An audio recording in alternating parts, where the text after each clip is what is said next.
It's the ultimate intrigue. It's like a mystery that so far continues year after year. If you're down here with us, why won't you speak with us? Are there ghosts? If they want to be heard, they're going to be heard. Or not? Is there a gentleman here with us? If they are, why are they here? What do they want? Are you hiding right now? Isn't that interesting? Whether people believe it or people are skeptics or they experience it or they don't, it's great for our small town. People have told me that it's haunted, and there's been a bunch of stories about people hearing ghosts in their room and seeing them. I'm not really sure whether to believe all of them. Growing up here, you always hear the story of there's a lady in blue and a lady in red and a cook with no head. And the story is, there was a waiter here waiting and waiting and waiting. He got impatient and stuck his head in there and looked up, and the dumb waiter came down and took his head off. I've heard that lights will flicker, they hear footsteps, they hear little voices. I heard something sound like a woman screaming. I've heard stories. That's what I heard. When something really happens, it's neat, it's so rare. And in the video, you can see the door just stops, and pops open. I've never seen a ghost. Want me to come find you? But it's really fun to wonder what is really going on. I think I heard somebody go, Really? yes. Right here, no, right here. Right there. Right where I'm at. Right there. I've heard in the kitchen one time, got a great EVP of something that sounds like an old possible southern gentleman.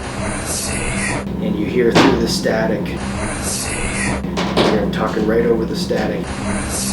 He goes, I sees you. It's pretty interesting. A lady in blue who used to be an owner that passed away here, walking down the stairs, and people see her in the mirror, and then they'll turn around, there won't be anybody there. We believe her name is Grandma Annabelle. We believe she was the mother of one of the owners of the hotel in the early 20th century, and different people that haven't talked to each other have described her to me as looking alike. She has a receding chin, she has dark brown hair like my color, she wears it up in a Gibson girl style, and she always wears a beautiful long blue dress. And she kind of floats around. Sometimes she'll sit down next to your bed if you're in 302. She'll go up and down the staircase, sometimes disappear into the wall. If you're here with me, you want to play, can you move something or make a sound for me? We've picked up multiple EVPs of a little girl here. As the story goes, while the owner had a daughter, they're really close. And so here, potentially, is his handprint and her handprint, where we've had experiences and we didn't know this was here.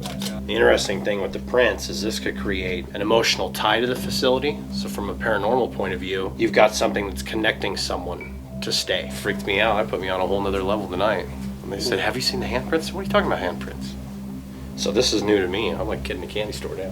The only story that I think is the most fun and I've never heard about anywhere else in the world is the party ghosts.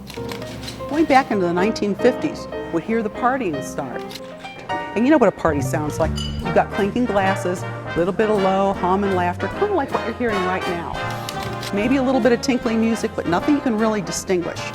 But definitely, you're hearing a party. You open the doors, it stops. And these are dozens of ghosts having a party.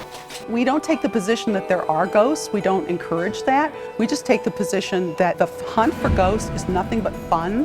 And if they're here, they're fun. There's nothing bad about it because everybody, including all the staff, is having a ball with it.